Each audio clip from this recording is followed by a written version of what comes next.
Abra sua Bíblia, por favor, em 1 Samuel capítulo... Conseguiu achar? É o 2, né?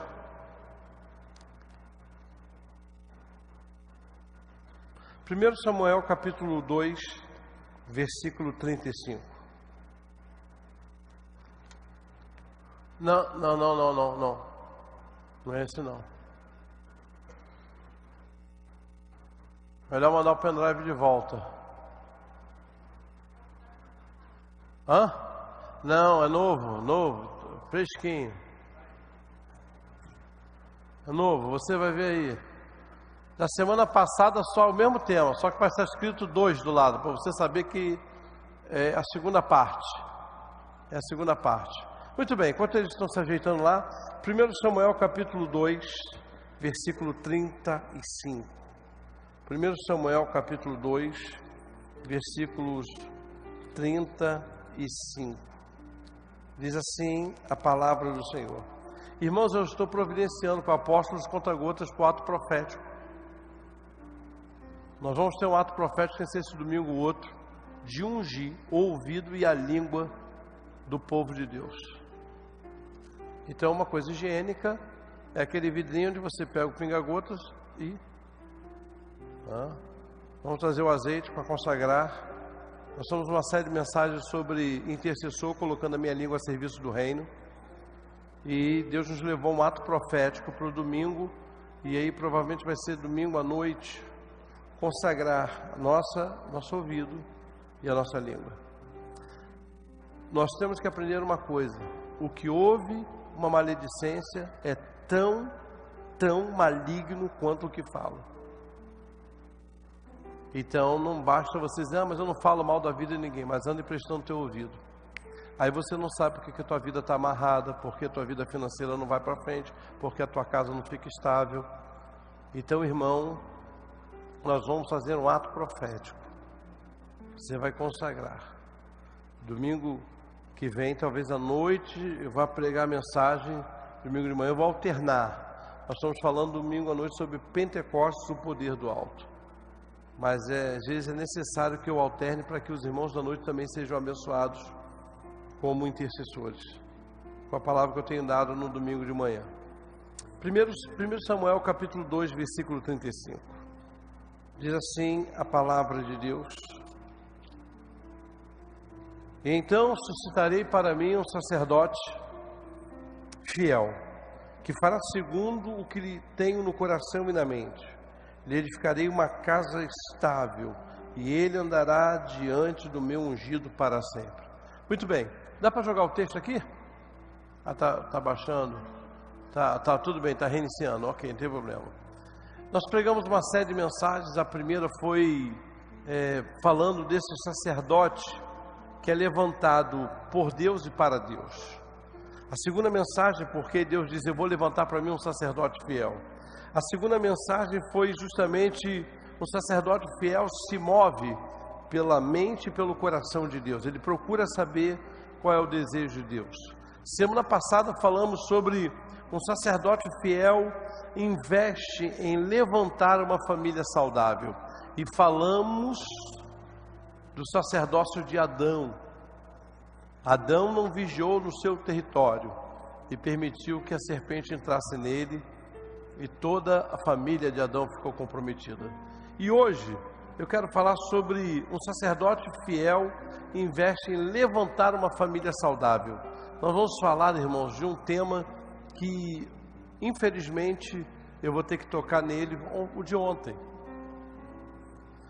Vocês, assim como eu, ficaram chocados com o que nós vimos acontecendo ali em São Paulo, aquela matança. E quando eu estava vendo aquilo meio estarrecido, eu disse, meu Deus, quanto de ausência de paternidade estão envolvidas nessa situação. Como é que alguém com 26 anos arrasta um outro lá com 16, eu acho que ele tinha, para essa chacina? O que o seu filho anda vendo? O que ele anda falando? O que ele anda vendo? Então, nós temos uma responsabilidade como sacerdotes, tanto o pai quanto a mãe. Tanto o pai quanto a mãe. Então, aquilo que eu falar aqui hoje em relação aos pais, você que é mãe se apropria, porque também é para você. E a palavra de Deus, lá em 1 Samuel capítulo 2, aí no versículo 12 e 13, diz assim, está escrito: os filhos de Eli eram homens malignos e não se importavam com o Senhor.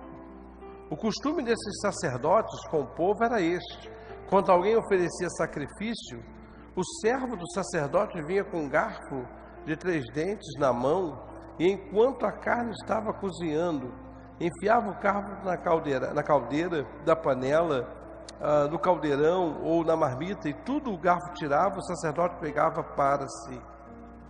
Irmãos, nós não estamos falando de uma pessoa qualquer, não. Nós estamos falando de 2 jovens, 2 homens que cresceram ouvindo de coisas espirituais. E eu queria pensar com você, porque tanto os nomes dos filhos de Eli é Ofni e Finéias. Eles cresceram num ambiente da casa de Deus. Nós não estamos falando de 2 homens que ficaram longe dos caminhos do Senhor de maneira nenhuma. Eles cresceram vendo o pai exercer o ofício sacerdotal. Eles cresceram vendo o pai oficiando como sacerdote do Senhor, né? A palavra nos diz que Eli era sacerdote em Siló. Aliás, por serem filhos de sacerdote, eles foram ensinados a serem sacerdotes, ou seja, naturalmente eles iriam substituir os pais. O pai Eli, ele iria ser assim. Mas o que acontece e o que me chama a atenção é que a Bíblia diz, em algumas versões, diz que eles eram filhos de Belial, ou seja, filhos da inutilidade, filhos inúteis. E o que mais dói é saber que a Bíblia os chama assim, mesmo criados na presença de Deus. Ofni e Finéias eram homens profanos, eles não respeitavam a lei de Deus. E o que vai nos chamar a atenção quando nós lemos a palavra de Deus, lá em 1 Samuel capítulo 2, 17, diz assim: era, pois, muito grande o pecado desses moços perante o Senhor, porquanto os homens desprezavam a oferta do Senhor. Irmãos, não há nada que indique que Eli desconhecia isso, porque tudo isso que eles estão fazendo é onde Eli trabalha, é onde Eli exercia o seu sacerdócio. Então Eli tinha conhecimento do mau comportamento dos seus filhos. Agora a pergunta que eu faço para você é: como é que ele, pai, sabendo do mau comportamento dos seus filhos, não soube administrar? Você já parou para pensar nisso? Por que ele, como pai, não procurou corrigir os seus filhos? E custou caro a ele. E custa caro a qualquer pai que não sabe administrar os seus filhos. Nós sabemos que uma das fases mais difíceis, né, é quando o filho entra na adolescência e se torna um jovem. Porque enquanto os filhos são criança, você tem o domínio deles. Mas à medida que você tem um filho adolescente jovem, você vai ter que aprender a administrar o domínio. E eu acredito que hoje o pavor de muitos pais é quando eles se deparam com a ideia de que o filho vai entrar na adolescência, de que o filho vai estar se tornando um jovem. Mas por quê, apóstolo? Porque, gente, eu não sei vocês, mas para onde eu me volto, eu estou vendo a família aí pedindo socorro nessa área. O que eu mais às vezes encontro no dia a dia é gente dizendo: eu não estou sabendo lidar com meu filho. Eu pergunto: qual a idade dele? Ah, tem 14 anos, tem 15 anos, tem 16 anos, tem 17 anos. E aí eu pergunto, né? Eu digo: mas por quê? Não, parece que eu não tenho mais controle, eu não consigo mais fazer com que ele me obedeça. Isso tem sido um grito de socorro, gente. Para ser mais sincero, A maioria dos problemas estão dentro das igrejas. Então, se você tem filhos adolescentes, como eu tenho, você vai ter que aprender a administrar. E se você tem filho, criança ainda, acho bom se preparar para esse tempo. Mas por quê, amados? Porque o filho vai deixar a sua infância, vai chegar à adolescência. E a pergunta que eu te faço é: que tipo de pai ele vai encontrar? Aliás, de cara já vou lhe dizer algo aqui que todo adolescente faz. Todo adolescente. Tem alguém aqui que tem filho adolescente? Além de mim? Muito bem. Todo adolescente vai testar a autoridade do pai e da mãe. E querem que eu lhe diga algo aqui pior? Eles querem ver a autoridade sua. Todo filho é uma frustração para o filho ou para a filha quando ele não consegue ver a autoridade do pai e da mãe. Ele se perde no mundo.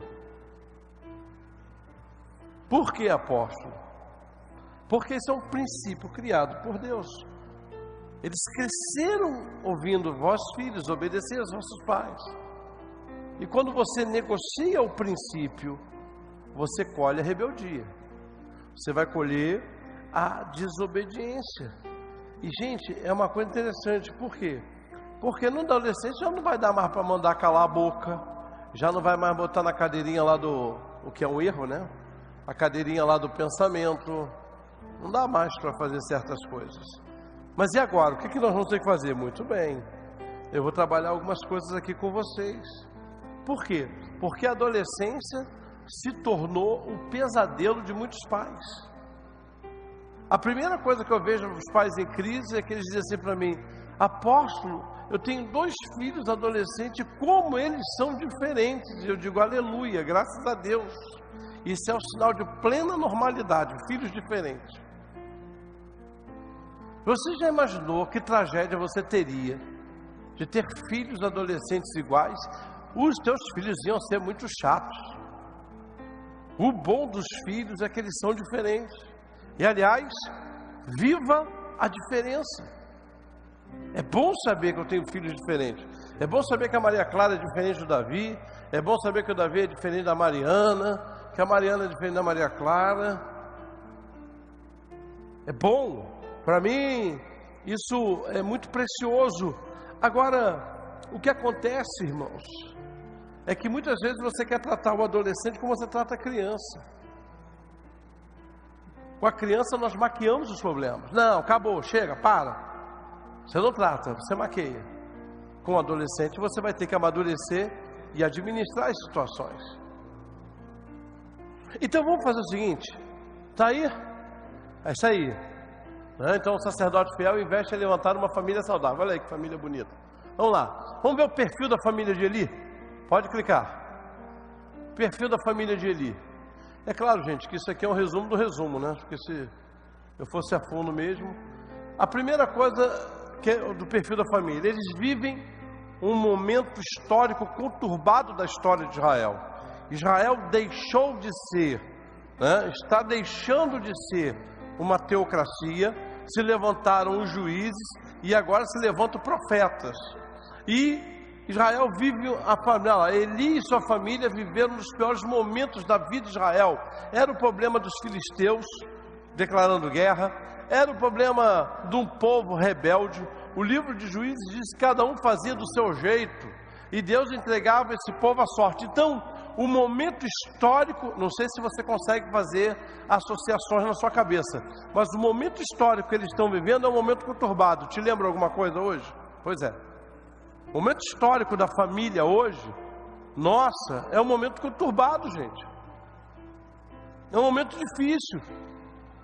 Nós vivemos um tempo de conturbação porque os valores se tornaram relativos. E aí aquilo que outrora para nós era absoluto, porque é a palavra de Deus, hoje tem sido relativo. Não, isso é relativo, isso é relativo. Tem uma frase do relativismo que o diabo colocou na boca de muita gente. Tem nada a ver. Tem nada a ver. Tem nada a ver. Então, o momento histórico, ele era conturbado. Por quê? Há uma transição de juízes para profetas. Então o povo está aí, obedeça ao juiz, obedeça ao profeta. E o problema era tão sério, que lá em 1 Samuel capítulo 3, versículo 1, diz assim: eram raras as manifestações da voz de Deus. O povo não tinha acesso à voz de Deus. Segundo o perfil dessa família, era uma família que a mãe não era identificada. Olha que coisa interessante, do capítulo 1 ao capítulo 4, se você me pergunta assim, eu vou perguntar para vocês: nome do pai de Samuel. Nome do pai de Samuel, gente? Meu Deus, derruba a internet. Elcana. Por falar em internet, hoje eu estava acertando aí com o Valmir. Nós vamos ter algumas mudanças de iluminação. Talvez começar a testar essas luzes aqui acesas, porque o Valmir disse que toda vez que ele me filma, né, eu saio bem mulato. Teve até uma irmã que quando me viu ao vivo, ela disse: nossa, o senhor é branquinho. Branquinho, eu não sou não, né, irmãos? Mas mulato eu também não sou. Então nós vamos começar a fazer algumas experiências.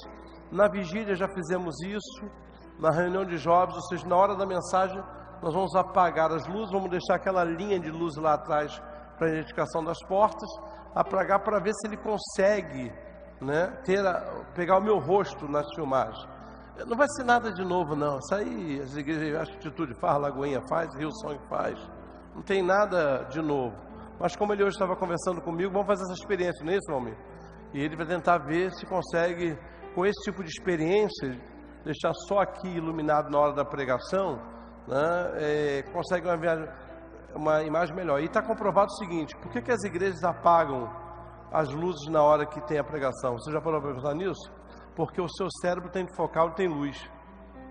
Então o cara levanta aqui do lado, tu já olha. Então se tiver tudo apagado, você vai ficar mais concentrado no altar. É uma estratégia, né, para focar o cérebro. Mas gente, vamos lá. Então era uma família. O pai já deu tempo de você pesquisar aí na Bíblia, fala a verdade. O nome do pai de Daniel, Elcana. E o nome da mãe? Pois bem, o nome de Ofni, do pai de Ofni e Finéias, Eli. E o nome da mãe? Não tem. A Bíblia não cita o nome da mãe. Então olha lá, você não vai encontrar o nome da mãe. Ou seja, era uma família com a mãe não identificada. E aí a pergunta que eu me faço: será que ela era uma mulher tão insignificante, mas tão insignificante que não mereceu ter seu nome mencionado na Bíblia? Será que ele era viúvo? Ele podia ter sido viúvo. Nós não sabemos. Agora, o que nós sabemos que faz a diferença, gente, é que toda família onde o pai é ausente, os filhos pagam preço. Aonde a mãe é ausente, os filhos pagam preço. E são raras a exceção quando isso não acontece. Aliás, tinha uma coisa interessante: toda família, né, quem vai dar a figura do homem, alguém tem que fazer esse papel dentro da casa. Você tem um filho lá, nasceu um menino. Então, se nessa casa não tem homem, alguém vai fazer esse papel. É aquela avó dura, é aquela tia durona, meia machão, para que ele construa essa imagem. Então, são raras exceções que as famílias conseguem sobreviver normal na ausência do pai, ou conseguem sobreviver na normalidade na ausência. Não. São raras, não é normal. Terceira característica dessa perfil de família, vamos lá, você vai entender, dá mais uma clicada. Isso. Eli vivia em apatia na sua paternidade. Irmãos, as notícias chegam aos ouvidos de Eli e você não vê Eli se posicionando. Ele está apático. Ele está ouvindo que os filhos estão fazendo coisas erradas e ele não se impõe como pai. E gente, esse é um problema sério, apatia na paternidade. Ele era um homem de posição importante, ele era um sacerdote, ele era um juiz, mas a Bíblia nos mostra que Eli estava apático. Ele era crente. O nome Eli quer dizer Yahvé é o seu Deus, ou é o meu Deus. Então, como líder espiritual, você consegue ver até algum tipo de sensibilidade, porque Samuel escuta a voz do Senhor, corre até Eli, ele diz: olha, meu filho, não foi eu que falei, não, vai dormir. Ele volta, e aí ele diz: olha, se essa voz aparecer de novo, depois pela terceira vez, diga assim: fala, Senhor, porque teu servo escuta. Então ele tem sensibilidade, ele é um homem crente, mas infelizmente ele é apático na sua paternidade.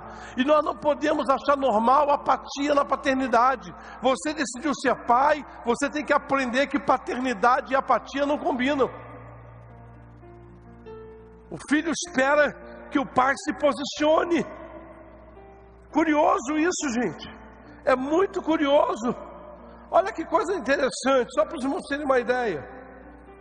Se você fizer um estudo do capítulo 1 ao capítulo 4, sabe qual é a posição que você mais vai encontrar o sacerdote ali?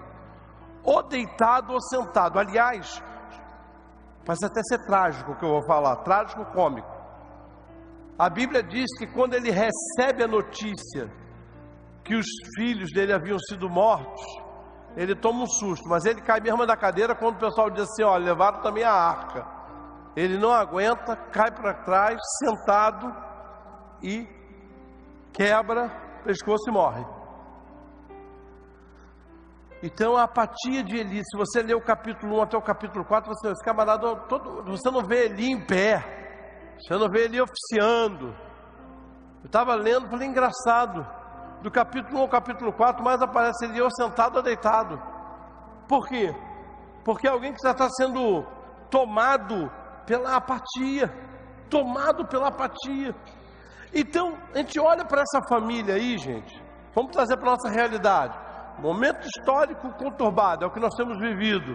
Uma família com pai ou mãe não identificada, também temos vivido isso. Hoje há uma regência muito grande das mulheres em questões de autoridade. Isso também não é bom para a família. O filho chega para o pai e diz assim: pai, eu posso fazer isso, isso e isso? Vai falar com a sua mãe. Se a sua mãe deixar, está tudo resolvido. Irmãos, é justamente o contrário. Porque a autoridade dentro da casa é o pai. Deveria ser assim: vai falar com seu pai. Seu pai vai decidir. Os mais antigos sabem que eu estou falando, era assim. Era ou não era? Não era assim? Nós não tínhamos a incidência de viciados que nós temos hoje. Nós não tínhamos a incidência de alcoólatras que nós temos hoje. Nós não tínhamos a incidência de tantas coisas ruins que nós temos hoje. Por quê? Porque se tinha uma perfeita estrutura de liderança. Sabia qual era o valor da mãe e sabia qual era o valor do pai. Sabia qual era o papel da mãe e o papel do pai. Então, eu creio, irmãos, que a família de Eli já nos revela aí como era falha a relação entre pai e filho. Aí a Bíblia agora nos apresenta nesse texto, eu vou ler com você, vamos lá, pode avançar. 3 situações que revelam as falhas de Eli em levantar uma família sacerdotal saudável. Vamos ver o que falhou aí, vamos lá. Primeiro, Eli tinha mais preocupação com o status do que com a realidade. 1 Samuel 4, 12 e 18. Eli tinha uma preocupação com o status do que com a realidade. Irmãos, esse é um problema sério. Hoje tem pai dizendo assim: apóstolo, eu não dou atenção para os meus filhos porque eu tenho que trabalhar, eu não tenho tempo para ficar com eles. Eu não tenho tempo para perguntar como é que foi o dia deles na escola. Eu não tenho tempo para perguntar como é que eles estão indo. Eu não tenho tempo para dar uma olhadinha lá no WhatsApp deles. Eu não tenho tempo. Então você está dizendo para mim o seguinte: você quis filho, mas você não quer a responsabilidade do pai. Então, acharam o texto aí para mim? Bota para mim, por favor. Vamos lá. Versículo 12. Muito interessante. Então o homem de Benjamim saiu das fileiras, correu no mesmo dia, chegou a Siló. Ele havia rasgado as suas roupas, espalhado terra sobre a cabeça. Pode avançar. Quando chegou Eli, estava sentado numa cadeira, perto da estrada, olhando como quem espera, porque o seu coração estava tremendo pela arca de Deus. Os filhos dele estão na guerra, gente. A preocupação dele é com o status. Depois que o homem entrou na cidade e deu notícia, toda a cidade começou a gritar. E Eli, ouvindo os gritos, perguntou: que alvoroço é esse? Então o homem correu e deu as notícias a Eli. Ora, Eli estava com 98 anos, seus olhos já não se moviam, ele não podia ver, estava cego. O homem disse a Eli: eu venho da frente da batalha e eu fugi lá hoje mesmo. Ele perguntou: o que aconteceu, meu filho? E então o mensageiro respondeu e fugiu dos filisteus. Houve uma grande matança entre o povo. Além disso, seus 2 filhos, Ofni e Finéias, foram mortos. E a arca de Deus foi tomada. Versículo 18. Quando ele fez menção da arca, Eli caiu da cadeira para trás.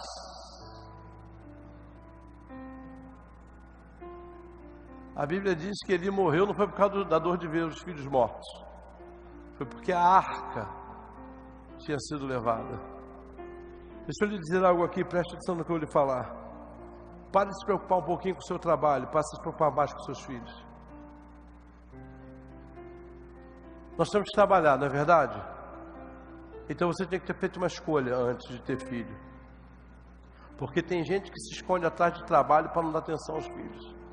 Você sabe, eu estou prometendo aos meus filhos sábado, eu ia ao cinema com eles.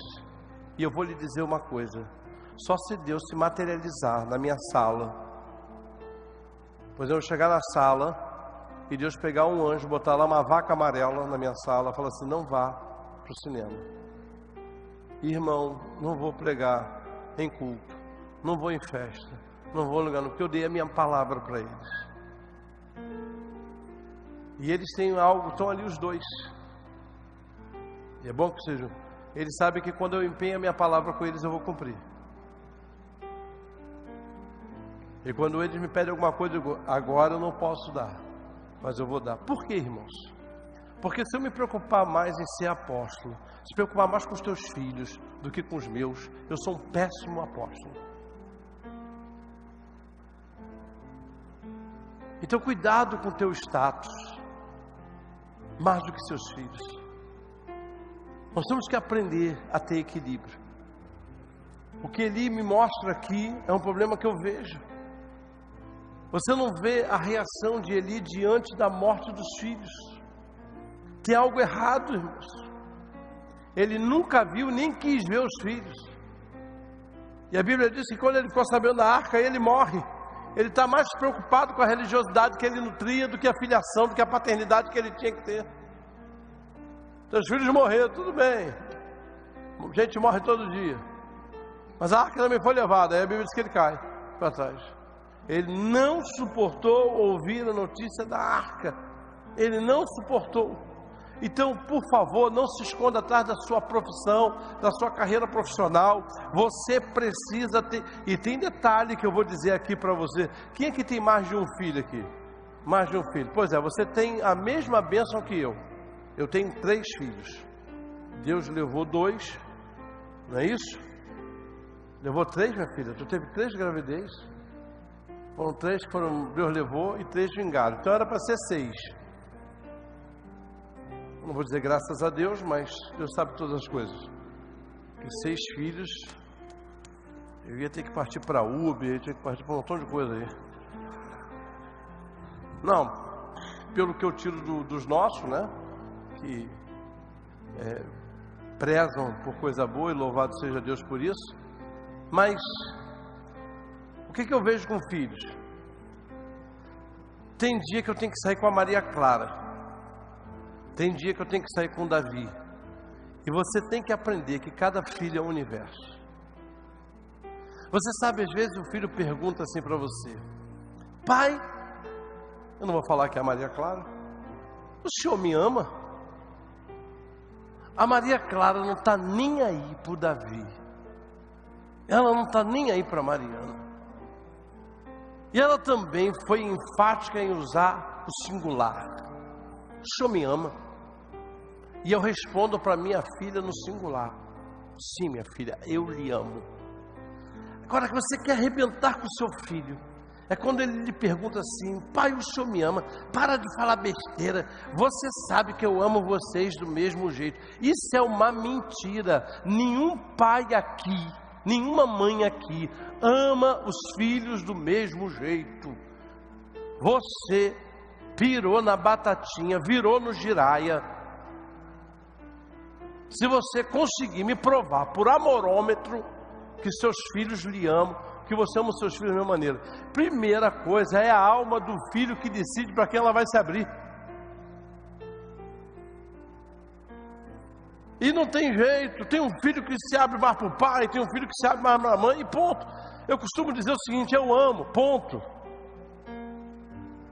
Agora, mais e menos que vão decidir é eles. Então a gente tem que aproveitar isso. Tem dia que você tem que pegar um, vai, sai. Hoje é o dia do Nicolas, leva o Nicolas, passeia. Amanhã é o dia do Vini, leva o Vini. Não dá para achar que vai o tempo todo ficar junto. Vocês se estressam. Tem que ter aquele momento que você, pede ouvido. Mas por que você orienta isso? Quanto aquilo ali, ele tinha mais preocupação com o status do que com a vontade de Deus, que aquele fosse um pai abençoado. Segundo, vamos lá, tem que terminar. Olha lá.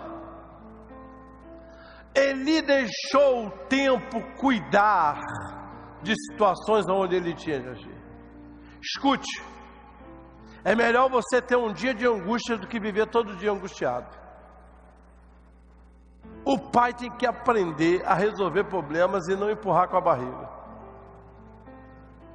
Então ele deixou o tempo cuidar das situações. Gente, não dá, mãe, já que a gente está falando papai e mãe aqui, não dá para essa história dizer que o tempo para resolver não resolve, o tempo piora. Você pega uma pessoa com câncer e diz para ela: deixa o tempo que vai se resolver. Eu quero ver o que ela vai te responder. Tu não resolve, nós temos que entender e temos a sabedoria seguinte: espera aí. Olha lá. Eli já era muito velho e ouvia tudo o que seus filhos faziam, a todo Israel, e como se deitavam com as mulheres que serviam à porta tendo encontro. 23. E disse-lhe: por que vocês fazem essas coisas? Pois todo este povo ouça constantemente falar com as coisas más que vocês fazem. 24. Não, meus filhos, que não é boa essa fama que eu ouço vocês. Vocês estão levando o povo do Senhor a transgredir. 25. Se um homem pecar contra o seu próximo, Deus será o árbitro. Mas se ele pecar contra o Senhor, quem intercederá por eles? Mas eles não. O quê? Não ouviram quem? A voz, porque o Senhor os queria matar.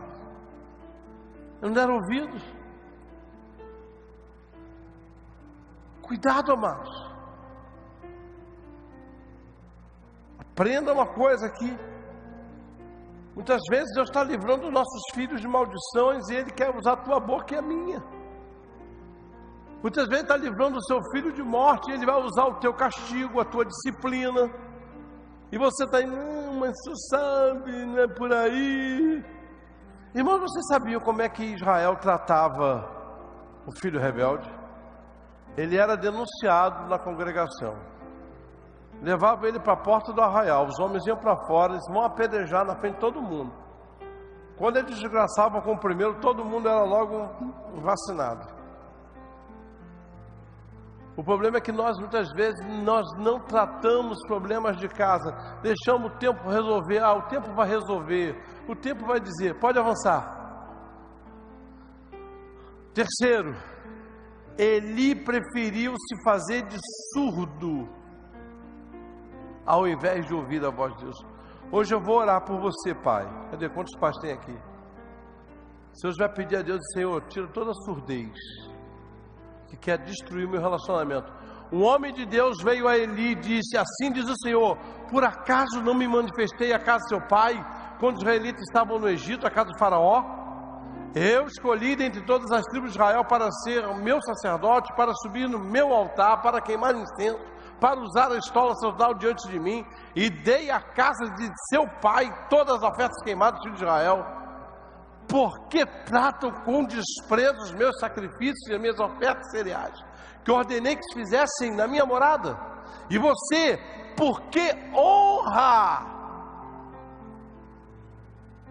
os seus filhos mais do que para mim, para que você e eles engordem com as melhores partes de toda a oferta do meu povo de Israel? Tá bom aí, queridos? Gente, Deus disse: por que você continua honrando Ele? Ele, por que tu não afastou os teus filhos da função sacerdotal? Foi o profeta avisar Eli, viu, irmãos? E Eli não mexeu com os filhos.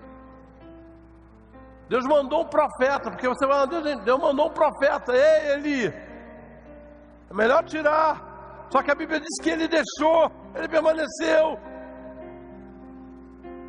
Porque além de não ver, agora ele não escuta. E aqui está um recado para mim e para você, meu amado. Nós vamos orar e vamos dizer: Senhor, me ensina como criar o meu filho. Senhor, me dá a palavra de autoridade para minha filha. Senhor, não permita que eu me faça de surdo diante daquilo que eu estou escutando, nem me permita fazer-me de cego diante daquilo que eu estou vendo. A conta é muito alta para o pai que se faz de surdo, para o pai que se faz de cego, para a mãe que se faz de surda, para a mãe que se faz de cega. Vamos concluir? Sacerdote fiel para levantar filhos saudáveis? Vamos ver. Primeiro, se envolva cada vez mais com Deus para receber as direções certas. Irmãos, eu não estou ministrando para macumbeiro, eu não estou ministrando para católico, eu não estou ministrando para budista, eu estou ministrando para o povo de Deus, é isso? É isso mesmo? Então deixa eu te dizer uma coisa: se você quer ser um pai realmente que para levantar filhos saudáveis, a primeira coisa é que seus filhos precisam ver que você é homem de Deus. Você tem que aprender a ler a Bíblia com seus filhos, você tem que aprender a orar com seus filhos, você tem que todo dia ler a Bíblia. E se um lado é mole, você chama no alicate: por que você não veio? Irmãos, nós temos que, aquilo ali, se envolva cada vez mais com Deus para receber. Nós estamos vivendo um tempo de tantas opiniões, de tantas visões, que se você não se envolver com Deus, você vai se envolver com problema, vai se envolver com dor de cabeça, vai se envolver com decepção, vai se envolver... Então olha lá, o problema de Eli não começa na relação com os filhos, começa na sua relação com Deus. Olha só que coisa tremenda, bota esse capítulo 3, versículo 1. O menino Samuel serviu o Senhor diante de Elias. O que está escrito ali?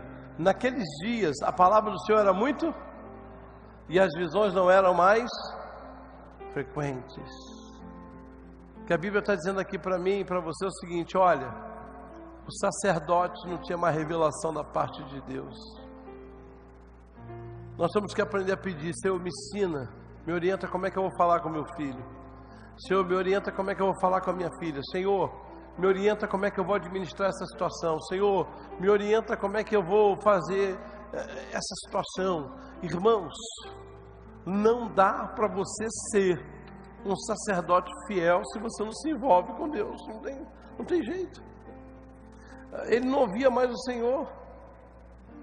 Então a Bíblia diz que se Eli não ouvia mais a Deus, gente, como é que ele vai saber o agir de Deus? Por isso, nessa noite, cadê as mães que estão aqui?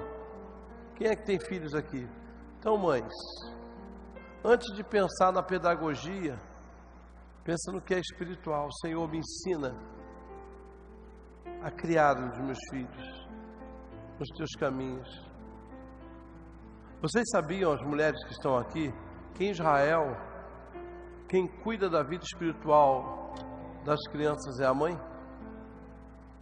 É a mãe que arruma para levar para a sinagoga, é a mãe que cobra a leitura da Torá, é a mãe marca durinho. Por que vocês acham que a cultura de Israel honra a mulher? Você sabe o que acontece no Shabat? Todo sábado? Todo sábado a família está reunida, o pai diz assim, eu vou ler um texto. E aí ele pega Provérbios capítulo 31 e diz assim, mulher virtuosa, quem achará? O seu valor excede de rubis, ela se levanta cedo. Ele faz toda aquela declaração de Provérbios. Aí as crianças estão olhando para ele. E aí, todo sábado, o pai vira para as crianças e diz, vocês sabem de quem o autor está falando? Ele está falando da mãe de vocês.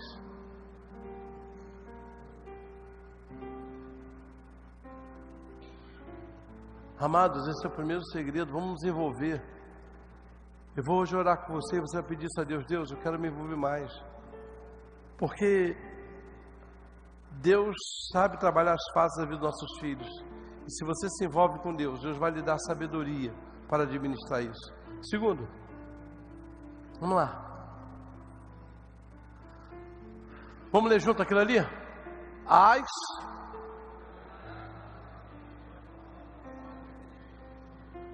Pois é.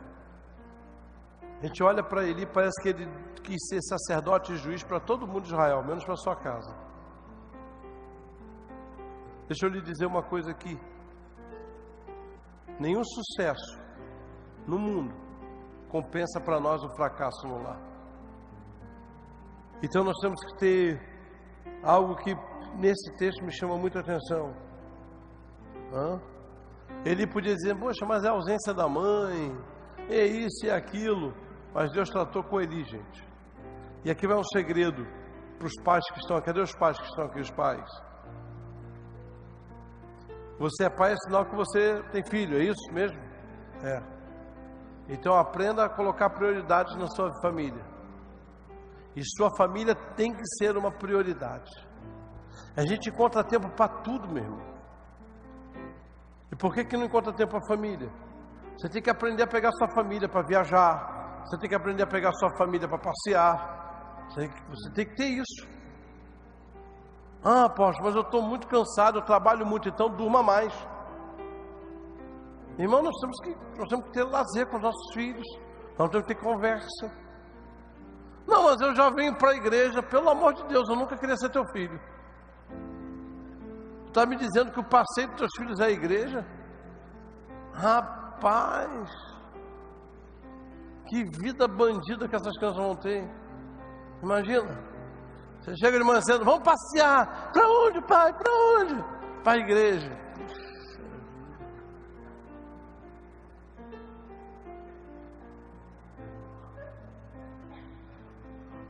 Tem que ir para um cinema, comer uma pipoca. Uma praia, é ou não é? Piscinãozão de Ramos ali, pô. É melhor vir para a igreja. Não, é melhor vir para a igreja. É melhor para a igreja. Mas nós temos que ter, gente, prioridade. Prioridade. Outra coisa, pai, por favor, escute. Deus não transfere responsabilidade. Cadê os pais que estão aqui? Diga assim, as minhas responsabilidades como pai são intransferíveis. Você que é pai não pode. Mas minha mulher assim, dane-se, você tem que ser pai. Mas Deus disse, Eli, eu nem citei o nome da tua mulher, mas eu estou falando contigo, foi você que errou. Então nós temos que parar aqui, porque a gente fica, não, Senhor, é o pai Adão, Senhor, foi a mulher que tu me deste, Senhor. Ei, irmão, você tem que ter a sua função de pai resolvida. Então, a apóstola tem a função dela de mãe. E ela também não pode jogar para mim. E eu não posso jogar para ela. E lá em casa funciona mais ou menos o seguinte. Eles conversam com a mãe diz assim, vai lá falar com seu pai. E geralmente eles vêm, eu digo, eu vou pensar. E aí eu vou em cima da mãe, o que você acha? E aí eu vou e me encontro com eles. Então pode ir, ou então não pode ir. Ela sempre me dá o relatório do comportamento. Mas eu não posso virar para eles e devolver. Sua mãe é que sabe, não. Sua autoridade é inegociável, intransferível. Intransferível. Você sabe, se eles forem dormir à noite e eu estiver em casa, eles têm que me dar a bênção. Bênção, pai. E aí, se algum dos dois esquece, eu digo: Deus te abençoe, meu filho. Ou Deus te abençoe, minha filha. Aí eles descem: bênção, pai. Ou bênção. Mas por quê? Porque tem coisa que eu aprendi e trouxe para a minha criação.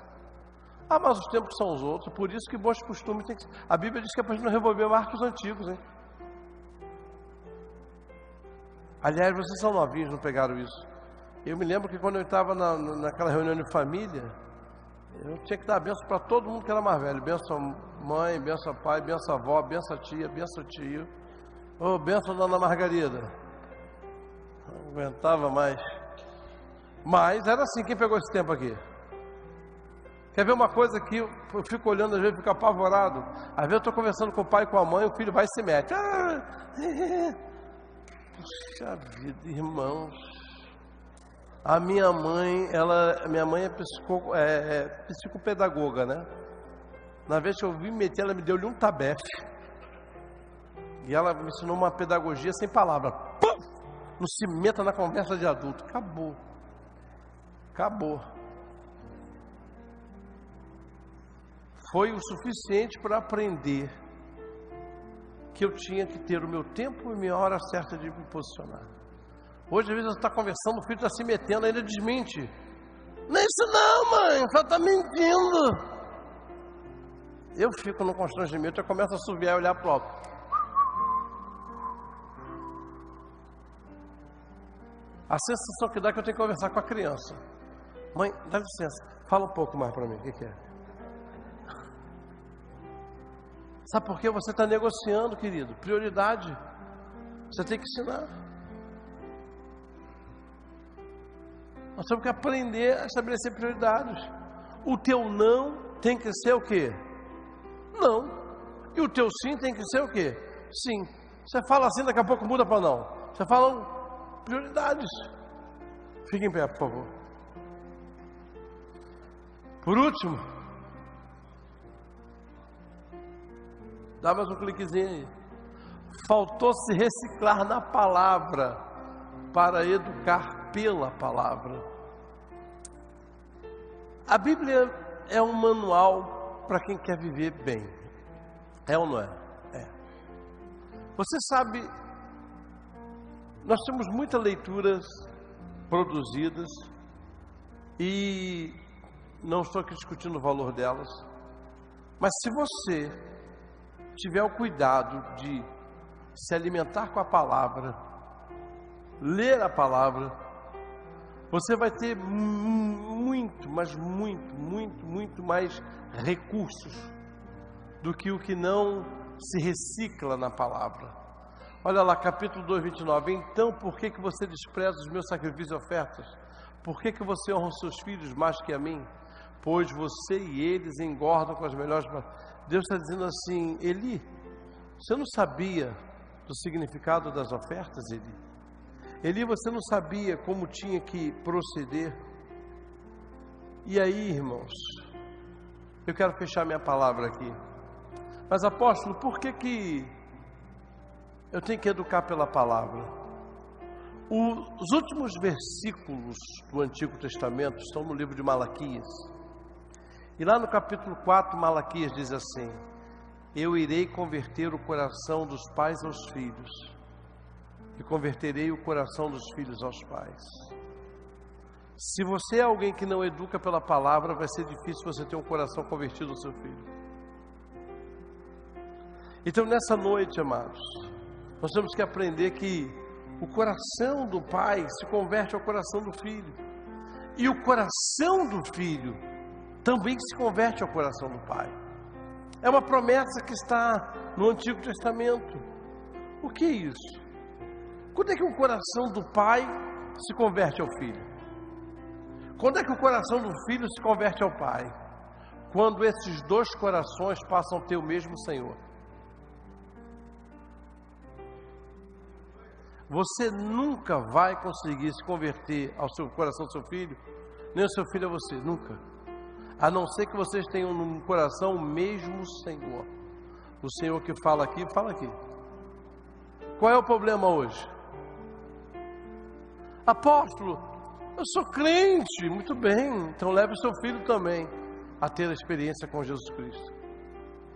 Porque quando a Bíblia diz: converterei o coração do pai ao filho, e eu disse: Senhor, como é que é isso? Como é que acontece? Como é que eu posso ter um coração convertido ao meu filho e o meu filho ter um coração convertido a mim? E o Espírito Santo disse à minha mente: quando vocês dois tiverem o mesmo Senhor. Quando nós temos o mesmo Senhor. Como é que Deus converte o coração da mãe à filha e o coração da filha à mãe? Não dá pelo campo emocional, não dá pelo campo sociológico, não dá pelo campo filosófico, não dá pelo campo político. Mas se a mãe tem o Senhor Jesus e a filha também, Ele se encarrega de fazer o processo. Porque o Jesus que fala no coração da mãe é o mesmo que vai falar no coração do filho. Então essa é uma noite que a gente diz assim: Senhor, converte meu coração ao meu filho. Deus disse: eu não posso fazer isso. Mas por quê? Porque eu não posso botar você para servir a dois senhores. Deus, converte meu coração, o coração da minha mãe. Deus vai dizer: minha filha, eu não posso fazer isso. Por quê? Porque o teu coração não tem espaço para dois senhores. Eu converto o coração da mãe ao filho, o filho da mãe, ou o coração do filho ao pai e do pai ao filho, quando eles passam a ter o mesmo Senhor. Por isso, nessa noite, eu queria orar com você. E, amado, tem coisa que a gente tem que aprender a trabalhar com toda clareza e sinceridade diante de Deus. Apóstolo, eu preciso ser um sacerdote da minha casa. Eu deixo a criação toda nas costas da minha mulher. Porque é cômodo para mim, apóstolo. Porque é mais fácil para mim, apóstolo. Hoje é noite de acerto. Eu queria convidar você que é pai, que está aqui me ouvindo. Apóstolo, eu preciso entrar em acerto com Deus. Há áreas da minha vida que o Senhor ministrou aí que eu não tenho me visto como sacerdote. Então, por favor, saia do seu lugar, porque eu quero orar com você.